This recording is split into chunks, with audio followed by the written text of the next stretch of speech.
जी, मैं यहाँ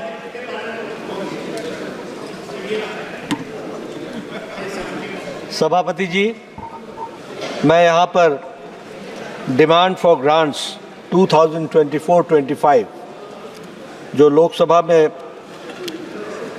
चर्चा में आया और जो 2 अगस्त को यहाँ डिमांड फॉर ग्रांट्स की जो चर्चा हुई उसमें हमारे लोकसभा के वरिष्ठ साथियों ने बहुत विषयों पर प्रकाश डाला और चर्चा में भाग लिया। और चर्चा में 2 तरीके के सुझाव आए। कुछ सुझाव तो जनरल नेचर के थे जो साधारणतः सुझाव के दृष्टि से स्वास्थ्य विभाग को इंगित करने के लिए हमारे सदस्यों ने दिए थे, और कुछ सुझाव स्पेसिफिक रूप में इंगित करके हमारे साथियों ने रखा है। लगभग 57 लोकसभा के सदस्यों ने, सांसदों ने इस चर्चा में भाग लिया है। सबसे पहले तो मैं सभी सदस्यों को धन्यवाद देना चाहता हूं कि उनके महत्वपूर्ण सुझाव और उन्होंने जो महत्वपूर्ण सुझाव दिए हैं उस पर विभाग को भी गौर करने का उन्होंने मौका दिया है। मैं उनके सुझावों के लिए, उनके सजेशंस के लिए, उनके महत्वपूर्ण वैल्यूएबल सजेशंस के लिए उनको धन्यवाद देना चाहता हूं। कुछ जो मैंने सभी सुझावों को कुछ भागों में बांटा है, उसमें से बहुत सारे सदस्यों का सुझाव 2 विषयों पर था। एक तो हेल्थ का बजट बढ़ाया जाए और दूसरा आउट ऑफ पॉकेट एक्सपेंडिचर कम किया जाए। मैं इस सुझाव का जहां स्वागत करता हूं, वहीं मैं यह भी बताना चाहता हूं कि प्रधानमंत्री मोदी जी के नेतृत्व में चलने वाली सरकार ने जो एक प्रोएक्टिव सरकार है, प्रो रिस्पॉन्सिव सरकार है, और इसीलिए 2014 से ही सभी विभागों की तरह स्वास्थ्य विभाग ने भी प्रोएक्टिव होकर के इस पर पूरी दृष्टि डाल करके बजट एलोकेशंस के बारे में चिंता की और चर्चा की है। मैं यहाँ अगर आपको बताना चाहूँगा कि बजट को हम लोगों ने किस तरीके से देखा, तो 2013-14 में बजट 33,278 करोड़ रुपए थे। आज वही बजट 90,958 करोड़ रुपए हो गया है। यानी हेल्थ को क्या प्रायोरिटी दी गई है, और ये एलोकेशन लगभग 164%, 164% का इजाफा इंक्रीज हुआ है। यह अपने आप में बताता है कि हमने प्रायोरिटाइज करने में हेल्थ को कितना महत्वपूर्ण स्थान दिया है। उसी तरीके से जो 15th फाइनेंस कमीशन की रिपोर्ट आई है, उसमें भी लोकल गवर्नमेंट्स के तरफ से खर्च करने के लिए 70,051 करोड़ अलग से एलोकेट किए गए हैं, ताकि लोकल गवर्नमेंट्स भी अपने तरीके से हेल्थ के सेक्टर के इंफ्रास्ट्रक्चर में अपना योगदान कर सके। मैं इस सदन को यह भी बताना चाहता हूं कि नेशनल हेल्थ मिशन, वो टोटल बजट का लगभग, जो नेशनल हेल्थ मिशन स्टेट्स को इस बात के लिए ताकत देता है कि वह अपने इंफ्रास्ट्रक्चर को मजबूत करें, लॉजिस्टिक्स को मजबूत करें, उस सारे को करने के लिए टोटल हेल्थ बजट का 55% एनएचएम के माध्यम से खर्च होता है। इसको भी हमको ध्यान में रख करके, हमको जब हम बजट एलोकेशन की बात करते हैं तो हमें ध्यान में रखना चाहिए।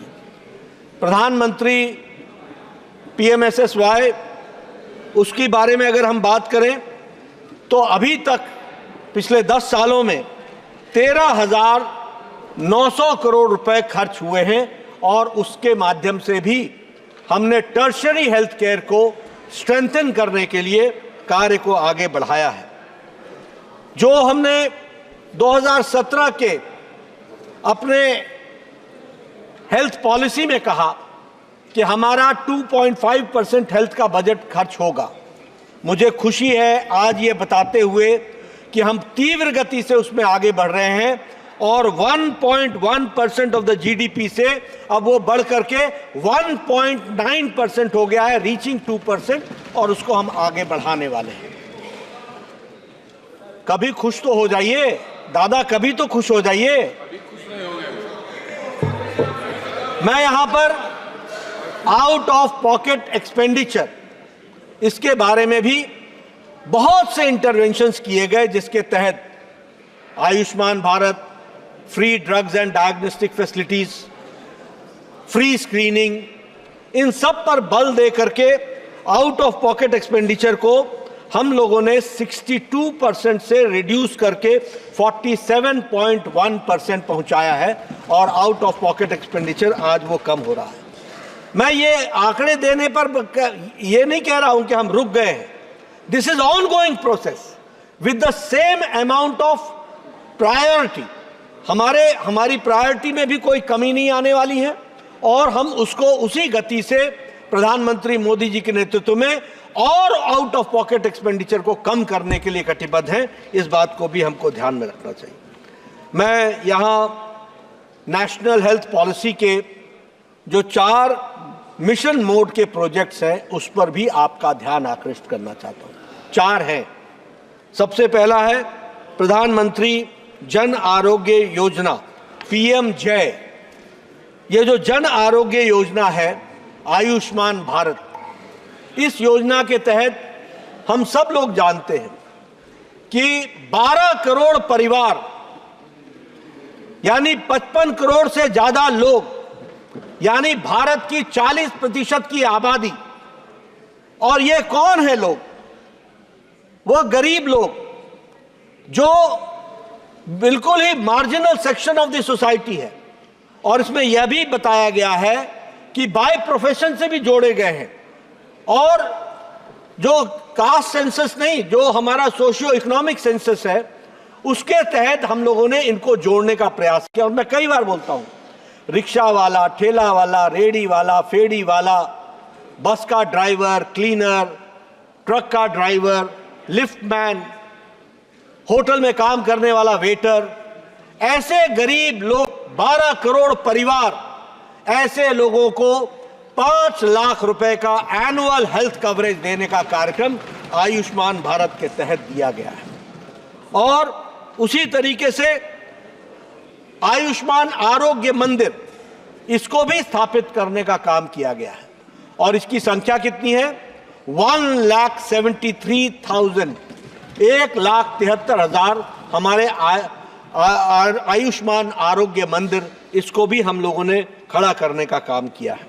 और इसके साथ साथ आयुष्मान भारत डिजिटल मिशन और आयुष्मान भारत डिजिटल मिशन के तहत हम लोगों ने, जिसे हम ABDM कहते हैं, उसमें हम लोगों ने 4 रजिस्ट्रीज को, आप ध्यान में लीजिएगा कि यह हेल्थ सेक्टर के लिए एक, जिसको हम कह सकते हैं कि एक बहुत ही रिवोल्यूशनरी चेंज है, जिसको हमको ध्यान में रखना चाहिए। जब हम आयुष्मान भारत डिजिटल मिशन कहते हैं तो उसकी 4 रजिस्ट्रीज हैं, यानी एक ही प्लेटफॉर्म में हमको आयुष्मान भारत हेल्थ अकाउंट मिलेगा। यानी हर पेशेंट का, हर व्यक्ति का, उसका अकाउंट, उसका मेडिकल हिस्ट्री, उसके मेडिकल और उसकी पूरी की पूरी सीक्रेसी, उसकी पूरी की पूरी confidentiality, that is also maintained, और वह एक ही प्लेटफॉर्म पर मिलेगा। उसी तरीके से हेल्थ केयर के जितने भी प्रोफेशनल्स हैं वह भी एक ही प्लेटफॉर्म पर रजिस्ट्री में मिलेंगे। और उसी तरीके से हेल्थ ड्रग्स के भी, यानी जितने भी केमिस्ट की फैसिलिटीज हैं वह भी एक ही फैसिलिटी के तहत मिलेंगे। और हमारे जो हेल्थ के फैसिलिटीज हैं, यानी हमारे इंस्टीट्यूशंस हैं, वह भी एक ही फैसिलिटी में मिलेंगे। यानी ABDM के 4 रजिस्ट्रीज होंगे और उसके 3 गेटवेज होंगे। मैंने पहले भी एक प्रश्न में बताया था, एक होगा नेशनल क्लेम एक्सचेंज NCX, दूसरा यूनिफाइड हेल्थ इंटरफेस, और तीसरा जो है वो कंपनसेशन देने के लिए उसके लिए कंसेंट मैनेजर। ये 3 गेटवेज के तहत इस कार्यक्रम को आगे बढ़ाया जाएगा। मैं यहाँ यह भी बताना चाहता हूँ सभापति महोदय जी और आपके माध्यम से कि हमारा PM भीम, प्रधानमंत्री आयुष्मान भीम योजना, भारत हेल्थ इंफ्रास्ट्रक्चर मिशन, इसके तहत भी हमारे लॉजिस्टिक्स हेल्थ के इंफ्रास्ट्रक्चर को बहुत तीव्र गति दी जा रही है और उसको ताकत देने का काम हेल्थ सेक्टर में किया जा रहा है। ये भी मैं बताना चाहता हूँ।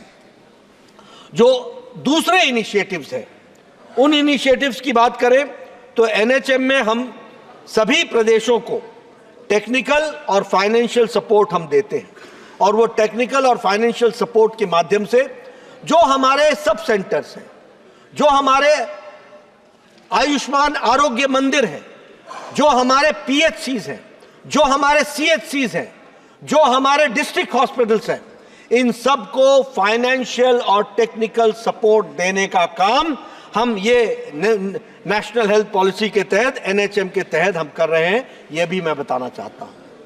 एक बात टर्शरी हेल्थ केयर में मैं जरूर बताना चाहता हूं, जिसमें एक बहुत लंबी छलांग टर्शरी हेल्थ केयर में लगाई गई है, वह मैं कहना चाहता हूं और मैं इस सदन के माध्यम से देश की जनता को भी बताना चाहता हूं कि जब जब NDA की सरकार आई है, हम लोगों ने टर्शरी हेल्थ केयर को भी जहां पूरी ताकत दी है, वहीं हम लोगों ने प्राइमरी हेल्थ केयर को भी पूरी ताकत दी है। यह भी मैं बताना चाहता हूं। जब NDA की पहली सरकार आई, उसके पहले एक एम्स होता था, all India institute of medical sciences. जब अटल जी की सरकार आई तो 6 साल के अंदर 6 नए all India institute of medical sciences खुले। और आज मुझे खुशी होती है ये बताते हुए कि प्रधानमंत्री मोदी जी के नेतृत्व में आज 22 all India institute of medical sciences इनको अप्रूवल दी गई है। 18 ऑपरेशनल है और 4 अंडर कंस्ट्रक्शन है। इस तरीके से all India institute of medical sciences का काम चल रहा है। मैं all India institute of medical sciences पर यह भी आपको बताना चाहता हूं, जरा ध्यान, जरा जरा जरा धैर्य रखो, जरा जरा जरा धैर्य रखो, जरा धैर्य रखो। 22 में से 18 ऑपरेशनल हैं, 18 ऑपरेशनल हैं और 4 पर अंडर कंस्ट्रक्शन है। मैं यहां यह भी बताना चाहता हूं कि एक all India institute of medical sciences, एक ऑल इंडिया, बैठ जाइए, मैं सबको, I will get back to you, बैठिए। एक all India institute of medical sciences 2000 crore से लेकर 1500 करोड़ से लेकर के 2000 करोड़ रुपीस एक पर खर्च हो रहा है। दूसरा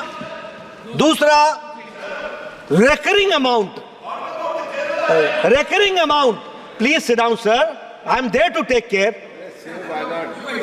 please take you सभापति जी, आपसे मैं संरक्षण चाहूंगा।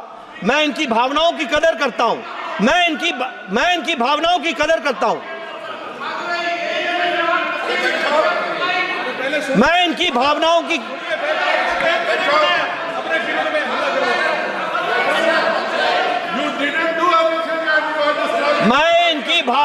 कदर करता हूं, मैं इनकी भावनाओं की कदर करता हूं। इनको भी इतनी शालीनता होनी चाहिए कि नरेंद्र मोदी जी द्वारा किए गए कार्यों की भावनाओं की भी कदर करें, इसकी इनको चिंता करनी चाहिए। अब मैं अपग्रेडेशन ऑफ मेडिकल कॉलेजेस की बात करना चाहता हूं। मैं जब अपग्रेडेशन ऑफ मेडिकल कॉलेजेस की बात करता हूं तो 157 मेडिकल कॉलेजेस आउट। मंत्री जी एक मिनट, माननीय सदस्य, एक मिनट नो। माननीय सदस्यगण, इस विषय पर डिबेट पर सभी माननीय सदस्यों को पर्याप्त समय भी दिया था, और जो माननीय सदस्य नहीं बोल पाए उनको भी पर्याप्त समय दिया। अब हम सदन में गरिमा रखें, जब आपने कोई मुद्दे उठाएं माननीय मंत्री जी उन मुद्दों का जवाब देंगे, बीच में नहीं। माननीय मंत्री जी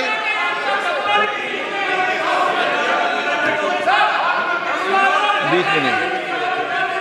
देखिए, मैं सदस्यों से एक बात कहना चाहता हूं कि अगर राजनीति करनी है तो आप राजनीति कीजिए, अगर सच्चाई सुननी है तो मैं पूरी ईमानदारी से सारी बातें आपको बता रहा हूं जिसको आपको सुनना पड़ेगा।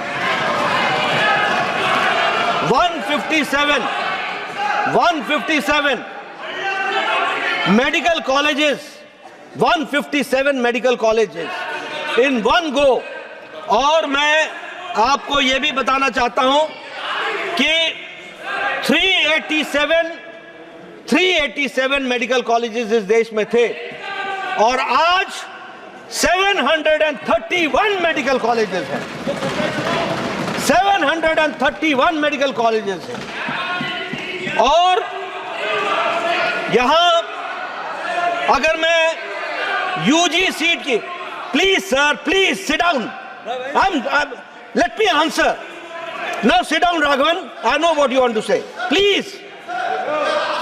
Oh, Deb. Oh, my MP, please sit down. I'm talking something very serious. तो मैं ये बताना चाहता हूं, UG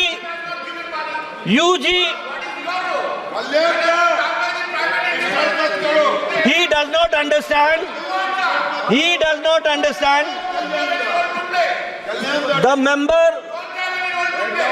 The honorable member, such a senior member, does not know that this is under PMSSY, which is from the central budget. And now I would like to say about the undergraduate seats. When I talk about undergraduate seats, the seats have increased from 51,348 to 1,12,112 seats. And this is in PG, and the increase is 118%. And I would like to inform the honorable member, when I am talking about these medical colleges opened by the government. I am talking about the government medical colleges. I am talking about 157 new medical colleges which we have opened. From 387, now it is 731, that we have to understand. And when I talk about the PG seats, it is from 133%, which is 31,185 seats, to from 72,627 seats.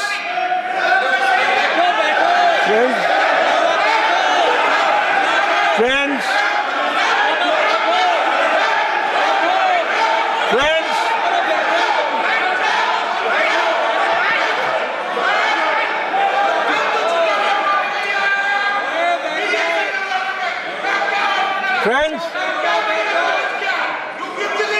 and the strengthening of the health infrastructure, the strengthening of the health infrastructure. अब उसमें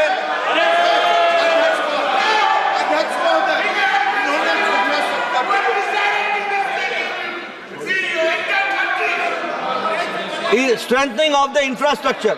मैं कुछ नहीं जा रहा, please. अगर मैं कहूं तो रूरल एरिया में सब सेंटर्स 14,255 बनाए गए हैं, 14,255, which is an increase of 9.4%. उसी तरीके से PHC 2,106, which is an increase of 8.6%, और CHCs 899, which is an increase of 17.33%. मैं अगर अर्बन एरियाज की बात करूं तो 1,869 ये PHCs बनाए गए हैं। 107%, CHCs 233%. मैं इनको लिस्ट भिजवा दूंगा. I will send you the list, Mr. Kalyan Banerjee. Now please sit. Kalyani में तो सबसे बड़े एम्स खुला है, इसको कल्याणी में नहीं पता है, एम्स नहीं खुला हुआ। अध्यक्ष महोदय, माननीय सदस्य, माननीय मंत्री जी जवाब दे रहे हैं, आप कुछ नहीं बोले बीच में. ये डिबेट होनी है या ये डिबेट हो रही है या मुझे बोलने का मौका दिया जाएगा? मुझे बोलने का मौका दिया जाएगा? ये डिबेट है.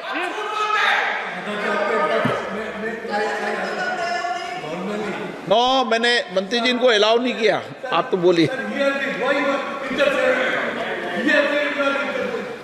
मैं जब अलाउ करूं जब होगा ना. मैं माननीय मंत्री जी,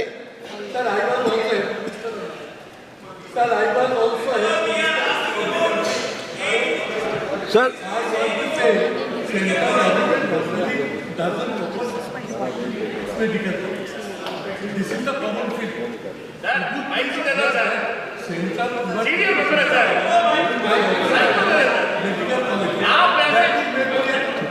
ठीक. किसी भी माननीय सदस्य, मैं माननीय, एक मिनट मान, जब माननीय मंत्री जी जवाब दे रहे हैं, जब तक मैं किसी माननीय सदस्य को अलाउ नहीं करूं, और जनरल परंपरा रही है कि माननीय सदस्य जब अपनी बात कह रहे हो तो माननीय सदस्य बीच में सप्लीमेंट्री प्रश्न नहीं पूछेंगे. माननीय मंत्री जी, मिनिस्टर तैयार हो सकते हैं, स्पीकर तैयार नहीं है. माननीय मंत्री जी,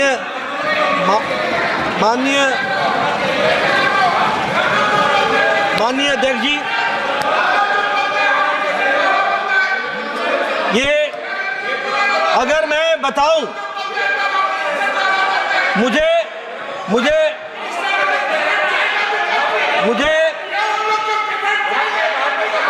सदस्य को ये बताना है कि प्रधानमंत्री पीएमएसएसवाई में स्वास्थ्य के योजना में जो मेडिकल कॉलेजेस खोले गए हैं वो केंद्र के नोटिफिकेशन से खोले गए हैं और केंद्र ने खोले हैं और सेंट्रल कैबिनेट ने उसको अप्रूवल दिया है.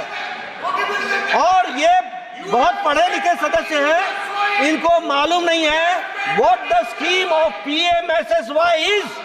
The PMSSY scheme gives all India Institute of Medical Sciences and PMSSY gives new medical colleges and PMSSY gives super specialty blocks and all is determined by the central government headed by Narendra Modi ji. इस बात को भी हमको ध्यान में रखना चाहिए.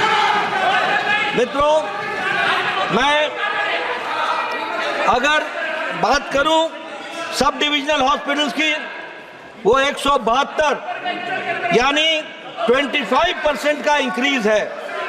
District hospitals 48 7.5% का इंक्रीज है. और जब मैं आयुष्मान आरोग्य मंदिर की बात करता हूं तो 1,73,000 आयुष्मान आरोग्य मंदिर बनाए गए. 39,724 न्यू कंस्ट्रक्शंस हो रही हैं और 58,000 का अपग्रेडेशन किया गया है. इंफ्रास्ट्रक्चर की स्ट्रेंथनिंग के लिए इस दृष्टि से, और इसमें मैं एक बात और कहना चाहूंगा कि 2022-23 में 5,435.83 करोड़ खर्च हुआ और इस साल 6,263 करोड़ रुपीस 23-24 में खर्च हुआ. 88% जैसा मैंने कहा कि मेडिकल के कॉलेजेस के सीट्स में इंक्रीज हुआ, यह भी हम सबके ध्यान में है. कुछ लोगों ने यह प्रश्न उठाया कि जो हार्ड एरियाज हैं, डिफिकल्ट एरियाज हैं, वहां पर डॉक्टर्स की जरूरतों को अगले क्या किया जा सकता है. सरकार ने इसका भी इनिशिएटिव लिया है. हालांकि हमने स्टेट गवर्नमेंट्स को कहा है कि आप उसमें ऐड कर सकते हैं, you can add what ever you want.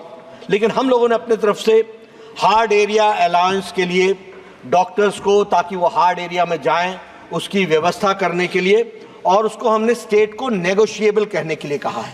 आप नेगोशिएट करो, जिसका हमने नाम रखा है यू कोट वी पे. आप अपनी सैलरी कोट करो, हम पे करेंगे, लेकिन डॉक्टर वहां पहुंचे। ये है हमारा कमिटमेंट जो हम आपको बताना चाहते हैं। उसी तरीके से नॉन मॉनिटरी प्रेफरेंशियल एडमिशन में जो हम दे रहे हैं, वो अगर हार्ड एरिया सर्व करके आता है, ट्राइबल एरिया सर्व करके आता है, तो उसको पोस्ट ग्रेजुएट की सीट में हम प्रेफरेंशियल ट्रीटमेंट देते हैं और उसकी सीट्स को हम रिजर्व करते हैं। इस तरीके से हमने इस काम को आगे बढ़ाया है। एक काम प्रधानमंत्री भी बैठ जाइए ना, बात आप लोग सारा दिन बोलते रहे, नहीं no I am not going to you, आप सारा दिन बोलते रहे, ये अच्छा सभापति महोदय अच्छी डिबेट है। मैं डायग्नोस्टिक सेंटर्स, यहां चर्चा हुई डायग्नोस्टिक सेंटर्स की दृष्टि से हम आपको बताना चाहते हैं कि हमारे यहां free drugs and diagnostic facilities को भी लाने का प्रयास हुआ है और ये एनएचएम के तहत हुआ है। और इसमें 14 टेस्ट सब हेल्थ सेंटर में फ्री है, 63 टेस्ट पीएचसी में फ्री है, 97 सीएचसी में फ्री है, 111 सब डिवीजन हॉस्पिटल में फ्री है और 134 टेस्ट डिस्ट्रिक्ट हॉस्पिटल्स में फ्री हैं। यह भी हमको ध्यान में है। मैं आपको आपके माध्यम से सभा को और हमारे सभी सदस्यों को बताना चाहता हूं कि मेडिकल मोबाइल यूनिट की दृष्टि से प्लेन्स में पर डिस्ट्रिक्ट 2 मेडिकल मोबाइल यूनिट दी गई है और ट्राइबल एरिया में 4 दी गई हैं और जो पर्टिकुलरली वल्नरेबल ट्राइबल एरियाज हैं वहां पर डिस्ट्रिक्ट्स 10 मेडिकल मोबाइल यूनिट्स को देने का काम हुआ है और इस तरीके से उसको हम लोगों ने बढ़ाने का काम किया है। मैं इस पर एक बात और बताना चाहता हूं कि जब मैं एसेंशियल मेडिसिन की बात करता हूं तो सब हेल्थ सेंटर में 106 मेडिसिन फ्री हैं, पीएचसी में 172 मेडिसिन फ्री हैं, सीएचसी में 300 मेडिसिन फ्री हैं, सब डिविजनल हॉस्पिटल्स में 318 मेडिसिन फ्री हैं और डिस्ट्रिक्ट हॉस्पिटल्स में 381 मेडिसिन फ्री हैं। इस तरीके से हम लोगों ने जोड़ने का प्रयास किया है। मैं इसमें आपको ये भी बताना चाहता हूं कि जैसा सुपर स्पेशलिटी ब्लॉक्स के दृष्टि से हम लोगों ने चिन्हित किए और बड़ी संख्या में सुपर स्पेशलिटी ब्लॉक्स को भी खोला गया है, जिसमें हम लोगों ने प्रयास किया है कि ताकि हम उनको फैसिलिटी दे सकें। और मैं इसके साथ साथ कुछ प्रश्न आए थे कि आगे कहाँ खोला जाएगा, कहाँ नहीं खोला जाएगा। मैं आपको बता दूं, it is all India institute of medical sciences जो हमारा प्रोग्राम है, it is an on going process. हम एक तरफ खोल भी रहे हैं, उनको कंसोलिडेट भी कर रहे हैं, उनको स्ट्रेंथन भी कर रहे हैं और समय के साथ साथ और आगे उसको आगे बढ़ाने का काम कर रहे हैं। उसी तरीके से मैं यहाँ पर यह भी बताना चाहता हूँ कि हमारे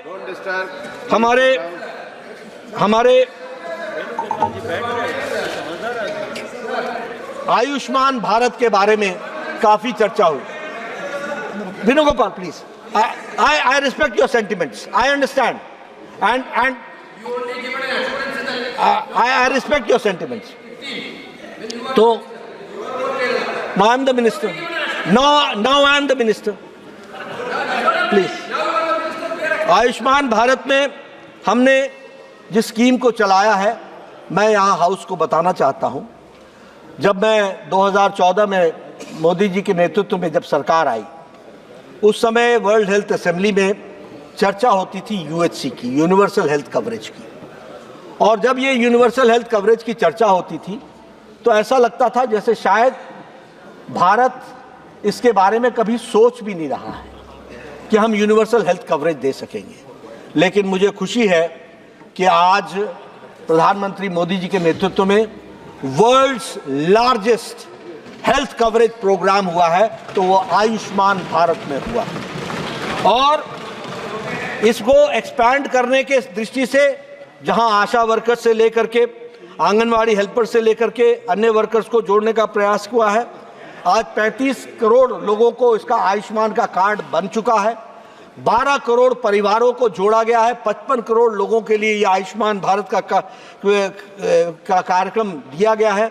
7.37 करोड़ हॉस्पिटल एडमिशंस सिर्फ आयुष्मान भारत में हो गए हैं, 7.37 करोड़, और 1 लाख करोड़ ऑथराइज हुए हैं, जिनको हम लोगों ने 1 लाख करोड़ का हम लोगों ने पेमेंट किया है, उसको भी हम आपके ध्यान में लाना चाहते हैं। उसी में जो एम्पैनल्ड हॉस्पिटल्स हैं वो 29,000 हैं और उसमें से 12,600 ये एम्पैनल्ड हॉस्पिटल्स हैं, ये भी हमको ध्यान में रखना है। 40% जो है आयुष्मान जो है वो हॉस्पिटल एडमिशन्स में विमेन हैं। 48% आयुष्मान कार्ड के जो लाभार्थी हैं उसमें विमेन हैं, उसको भी आप सबके ध्यान में लाना मेरी आवश्यकता है। मैं एक बात और बताना चाहता हूं कि this Ayushman Bharat programme is transportable. एक कोई व्यक्ति वेस्ट बंगाल का रहने वाला है, उसका कैंसर का इलाज टाटा मेमोरियल हॉस्पिटल मुंबई में हो रहा है, तो आयुष्मान भारत का पेमेंट वाया कैलकाटा नहीं जाएगा, वो सीधा टाटा मेमोरियल हॉस्पिटल को पहुंच जाएगा। और इस तरीके की संख्या 12.13 लाख हॉस्पिटल में एडमिशन्स हुए हैं, जिसको हम लोगों ने देने का प्रयास किया है। मैं इसमें एक प्रश्न आया कि आप अफोर्डेबल कैंसर ट्रीटमेंट में आप स्क्रीनिंग के लिए क्या कर रहे हैं। कैंसर पर बहुत बड़ी चिंता व्यक्त की गई। इसमें कोई दो राय नहीं है कि कैंसर के पेशेंट्स की संख्या बढ़ रही है। इसमें भी कोई दो राय नहीं है कि बहुत से कारण हैं कैंसर के बढ़ने के, और उन कैंसर के बढ़ने में सरकार एक योगदान कर रही है कि उसको रोकने के लिए, वो ये है कि हम अर्ली स्क्रीनिंग कर रहे हैं। बहुत लोगों को कैंसर के बारे में बहुत देर से पता चलता है, इसलिए उस बात का प्रयास हो रहा है। और इसीलिए जो हम लोगों ने कैंसर ट्रीटमेंट के लिए रखा है एनसीडी क्लिनिक्स डिस्ट्रिक्ट लेवल पर और सीएचसी लेवल पर, और diagnosis services at early detection 753 districts में एनसीडी क्लिनिक्स हम लोगों ने स्थापित कर दी है। 356 डिस्ट्रिक्ट्स में डे केयर सेंटर चल रहा है। 6,238 कम्युनिटी हेल्थ सेंटर्स में नॉन कम्युनिकेबल डिजीजेस का सेंटर चल रहा है, और हमारा एनसीडी का पोर्टल 2018 में स्क्रीनिंग और उसके मैनेजमेंट के लिए खड़ा कर दिया गया है। आपको मैं बताना चाहूँगा कि जब से ये हमारा प्रोग्राम कैंसर कंट्रोल प्रोग्राम चल रहा है, ये एनसीडी की क्लिनिक्स शुरू हुई हैं, तब से ओरल कैंसर लगभग 20 करोड़ डिटेक्ट किए गए हैं। 9.6 फीमेल्स का ब्रेस्ट कैंसर की स्क्रीनिंग हुई है, डिटेक्ट नहीं स्क्रीनिंग हुई है, और 4.8 सर्वाइकल कैंसर की स्क्रीनिंग हुई है। इसी तरीके से कैंसर की दवाओं पर भी कंट्रोल रखा गया है, और नेशनल फार्मास्यूटिकल्स प्राइसिंग अथॉरिटी के तहत एनपीपीए के तहत 131 anti cancer drugs national list of essential medicine में डाल दिया गया है, और उनकी दवाओं की जो national list of essential medicine में डालने के कारण उनकी सारी की सारी मेडिसिन की दाम को सरकार कंट्रोल कर रही है और उनको चीप रेट पे देने का प्रयास हो रहा है। उसी तरीके से 30% cap trade 42 non scheduled anti cancer medicine को ट्रेड मार्जिन रैशनलाइजेशन में लाया गया है। बहुत से ऐसी कैंसर की ड्रग्स हैं जो एनलेम में नहीं आती हैं, एसेंशियल मेडिसिन में नहीं आती हैं, फॉर्मुलेशंस बदल जाते हैं और बदलने के कारण वो नॉन शेड्यूल्ड ड्रग्स में आ जाती हैं। ऐसे भी 42 ड्रग्स को हम लोगों ने उस पर भी कंट्रोल किया है। और उसी तरीके से 526 ब्रांड्स पर भी 50% से ज़्यादा हमने उसके मार्जिन को कम किया है और उसको कंट्रोल में लाया है। और इसके साथ साथ राष्ट्रीय आरोग्य निधि के तहत 15 लाख रुपए का और हेल्थ मिनिस्टर्स कैंसर पेशेंट के तहत 15 लाख रुपए का फ़ायदा देने का प्रयास हुआ है।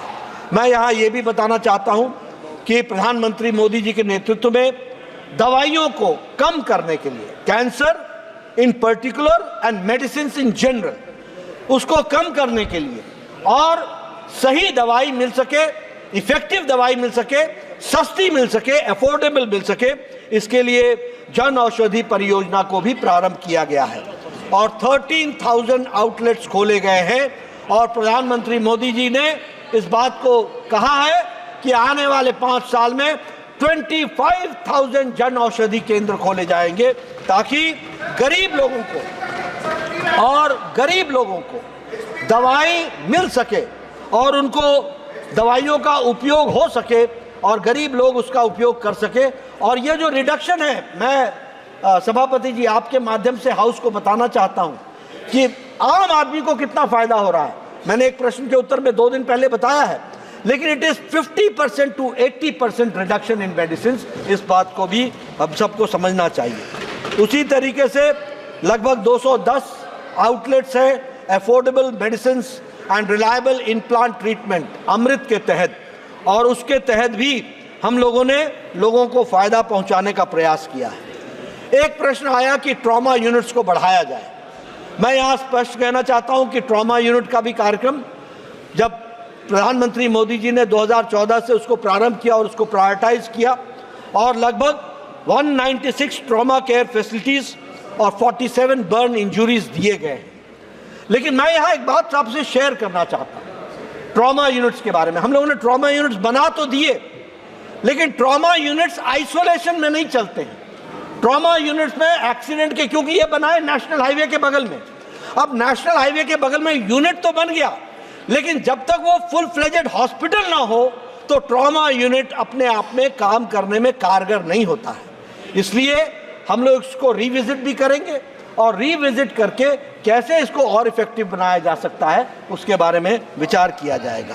लेकिन मैं बताना चाहता हूं सदस्यों को कि हम सिर्फ घोषणाएं नहीं करते, उसकी इफेक्टिव प्लानिंग हो, लास्ट माइल डिलीवरी हो, और लास्ट माइल डिलीवरी के बॉटलनेक्स क्या हैं उनको हम कैसे दूर कर सकते हैं, उस बात को भी ध्यान में रखा जाता है।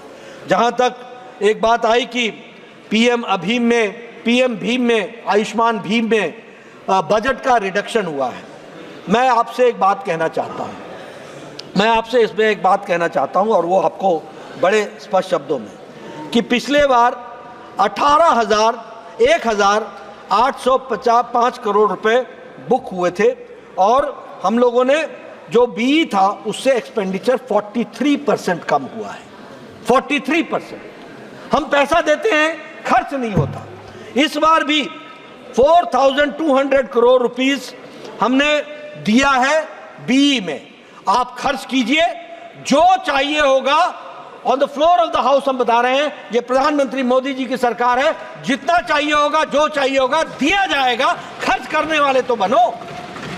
जब खर्च नहीं होता है तो, अब जैसे मैंने कहा कि 1,806 करोड़ रुपए खर्च हुए अगेंस्ट 4,200 करोड़ रुपए दिए हुए थे। 4,200 crore rupees was given and 1,800 crore rupees has only been spent by the states. तो ये इसको भी हमको ध्यान में रखना चाहिए। और इस बार भी 3,200 करोड़ रुपीस रखा गया है। आपकी जरूरत पड़ेगी, जिस दिन ये खर्च करके आ जाओगे आपको दोबारा दे दिया जाएगा। इस बात को मैं आपको बताना चाहता हूँ। मैं यहाँ ये भी बताना चाहता हूँ कि सिकल सेल के लिए, सिकल सेल को प्रधानमंत्री जी ने इसके निवारण के लिए, इसके इलाज के लिए टॉप मोस्ट प्रायोरिटी दी है। और इसके लिए प्रधानमंत्री जी ने 1 अगस्त 2023 को इसके लिए एक कार्यक्रम, जो उसको national sickle cell anaemia elimination mission कहते हैं, एक मिशन मोड में इस कार्यक्रम को शुरू किया गया है। और इस मिशन मोड में अफोर्डेबल और एक्सेसिबल क्वालिटी केयर, इसका ध्यान रखा गया है। अवेयरनेस के लिए, अवेयरनेस क्रिएट करने के लिए हम लोगों ने हेल्थ सेंटर्स में स्पेशल प्रोग्राम्स को लिया है। और इसके स्क्रीनिंग के लिए हम लोगों ने स्पेशल प्रायोरिटाइज करके जोर दिया है। 7 करोड़ लोग हैं जिनको अभी तक इस प्रोग्राम के तहत 2025-26 तक उनके 7 करोड़ की स्क्रीनिंग हो चुकी है। इस तरीके से हम काम कर रहे हैं। नहीं, 7 करोड़ का टारगेट रखा है और 3 करोड़ 85 लाख लोगों की स्क्रीनिंग हो गई है। 7 crore was the target and 3 crore 85,000 has been done. इस तरीके से किया जा रहा है। लगभग 1 करोड़ 29 लाख सिकल सेल ये बन करके, ये इनके कार्ड्स बन करके तैयार हो गए हैं। इस तरीके से प्रोग्राम चल रहा है। मैं सदन को इस बात को भी बताना चाहता हूं कि on the prevention side vaccination में हम लोगों ने 2014 में दिसंबर में इंद्रधनुष का कार्यक्रम मोदी जी के नेतृत्व में शुरू हुआ था। आज आपको जानकर के खुशी होगी कि 12 फेजेस में ये मिशन इंद्रधनुष हमारे बच्चों को टीकाकरण हो गया है और 5,46,00,000 बच्चे और 1,32,00,000 प्रेग्नेंट वुमेन इनको वैक्सीनेट किया गया है फेजेस में, और इस तरीके से इसको आगे बढ़ाया गया है। मैं हाउस के साथ इस बात को भी शेयर करना चाहता हूं कि कोरोना आया था, बहुत से लोगों ने वैक्सीनेशन के बारे में बात की। मैं सभापति जी आपके माध्यम से सदन को बताना चाहता हूं, इस देश ने 20 से 25 साल ले लिए ट्यूबरक्लोसिस की दवा को नेशनल प्रोग्राम बनने में। इस देश ने टेटनस को नेशनल प्रोग्राम बनने में 20 से 25 साल ले लिए। इस देश में जापानीज इंसेफ्लाइटिस को नेशनल प्रोग्राम बनने में 100 साल ले लिए। लेकिन कोरोना 2020 की जनवरी में पहला केस डिटेक्ट हुआ था। 2020 के अप्रैल में मोदी जी ने टास्क फोर्स बैठाया था और 9 महीने के अंदर एक नहीं 2 इंडिजिनस वैक्सीन बना करके दी। ये है मोदी जी के नेतृत्व में बदल रहा भारत। कैसे बदल रहा? जो 20-20 साल 100-100 साल दवाइयों के लिए इंतजार करते थे, आज 9 महीने के अंदर, और कितनी वैक्सीनेशन हुई है? 220 करोड़, 222 करोड़ डबल डोज।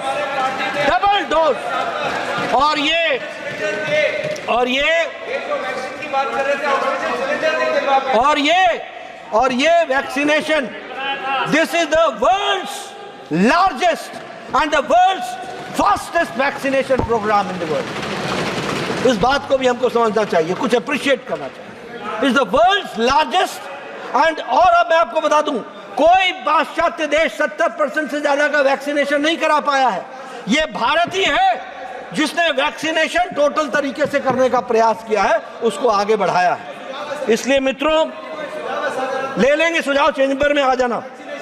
मैं एलिमिनेशन की बात करूं तो आज एलिमिनेशन के प्रोग्राम के तहत अगर हम बात करें तो मलेरिया, पोलियो हम इरेडिकेट कर चुके हैं और उसमें हम पोलियो सर्टिफाइड हो चुके हैं। मैटरनल और न्यूनेटल टेटनस में हम एलिमिनेट कर चुके हैं। कालाजार हमने पर 10,000 पॉपुलेशन में लेस देन 1 हम पहुंच चुके हैं, और उसी तरीके से 89% जो था उसको हम लोगों ने रिड्यूस कर दिया है। MMR हम लोगों ने उसको रिड्यूस किया है, और अगर मैं उसके आंकड़े रखना चाहूं तो 130 पर लाइव बर्थ था, that has been reduce to 97 lakh live births, और उसी तरीके से decline in 83% has been achieved in maternal mortality rate. और अगर मैं इंस्टीट्यूशनल डिलीवरीज की बात करूं तो 7.8% से 88.9% 6% पहुंच गया है। इन्फेंट मोर्टेलिटी रेट जो है वह 37 पर 1000 लाइव बर्थ्स में से 28 पर 1000 लाइव बर्थ्स पहुंच गया है। अंडर मोर्टेलिटी रेट जो है, अंडर 5 मोर्टेलिटी रेट जो है वो 43 से रिड्यूस होकर के 32 पहुंच चुका है। और उसी तरीके से अगर हम देखें तो हमारा TFR टोटल फर्टिलिटी रेट वो 2.3 से रिड्यूस होकर के 2.0 यानी 2% तक पहुंच गया है। इस तरीके से हमने अपने जो पैरामीटर्स हैं उसको रिड्यूस करने का और हेल्दी एनवायरनमेंट, हेल्थ के दृष्टि से उनको आगे बढ़ाने का प्रयास किया है। मैं सभापति जी आपके माध्यम से इस हेल्थ के डिबेट पर जब मैं चर्चा कर रहा हूं तो मैं एक ही बात कहना चाहूँगा कि प्रधानमंत्री मोदी जी की सरकार है जिसने पूरी ईमानदारी, पूरी ताकत के साथ प्रोएक्टिव होकर के, प्रो रिस्पॉन्सिव होकर के हेल्थ के सेक्टर में एक लंबी छलांग लगाई है। और दुनिया ने इस बात को माना है कि India has prove to be an example. Bharat example बन करके खड़ा हुआ है, और इसीलिए आज दुनिया के सारे लोग भारत के आयुष्मान भारत के मॉडल को स्टडी करने के लिए हर तरीके से प्रयास कर रहे हैं, उसको अंडरस्टैंड कर रहे हैं। मैं यहाँ ये भी कहना चाहूँगा कि हमारी रिसर्च की इंस्टीट्यूट और हमारे रिसर्च के इंस्टीट्यूट के साथ साथ जो हमारे वायरल इंस्टीट्यूट्स हैं वो भी वर्ल्ड स्टैंडर्ड्स की हैं और वर्ल्ड स्टैंडर्ड्स की ओर हम बनाने के लिए अग्रसर हैं। मैं एक बात और बताना चाहता हूं कि मोदी जी के नेतृत्व में, भारत के यशस्वी प्रधानमंत्री के नेतृत्व में हेल्थ ने जहां एक लंबी छलांग लगाई है, उसी तरीके से सबका साथ, सबका विकास, सबका विश्वास, सबका प्रयास के तहत सबका स्वास्थ्य आगे ठीक रहे, इस बात का प्रयास किया है। मैं अंत में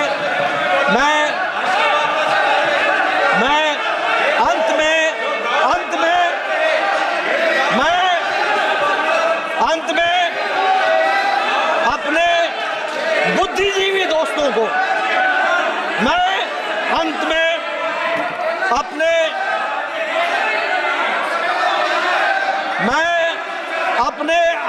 बुद्धिजीवी दोस्तों को यह सलाह देना चाहता हूं कि बुद्धि वहीं प्रदर्शित करे जहां आवश्यकता होती है और जब आवश्यकता होती है।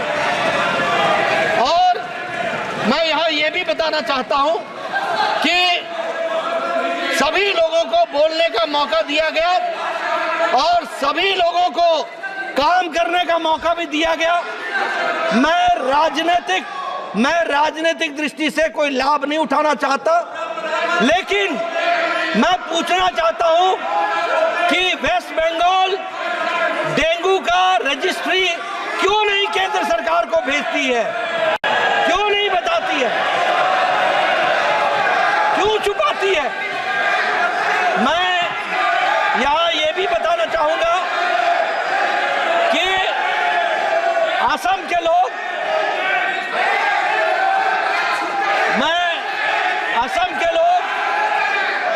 से पूछना चाहूंगा कि उनकी स्थिति हेल्थ के पैरामीटर्स में पहले क्या थी और आज क्या बन गई है। और मैं यहां यह भी पूछना चाहूंगा कि मुझे लगता है कि जो बिंदु आपने उठाए थे 57 के 57 उनका मैंने जवाब दिया है और इसके साथ साथ जो हेल्थ की दृष्टि से कार्य हुआ है उसको पूरी तरीके से लेटर और स्पिरिट में स्वास्थ्य विभाग ने भारत की जनता को उपयोगिता में आने के लिए पूरा लागू किया है। और अंत में मैं इतना जरूर कहना चाहूँगा कि ये जो हेल्थ का दृष्टि से बजट में इनिशिएटिव्स लिए गए हैं ये बहुत दूरगामी प्रभाव छोड़ने वाले हैं। बहुत बहुत धन्यवाद। प्रश्न है कि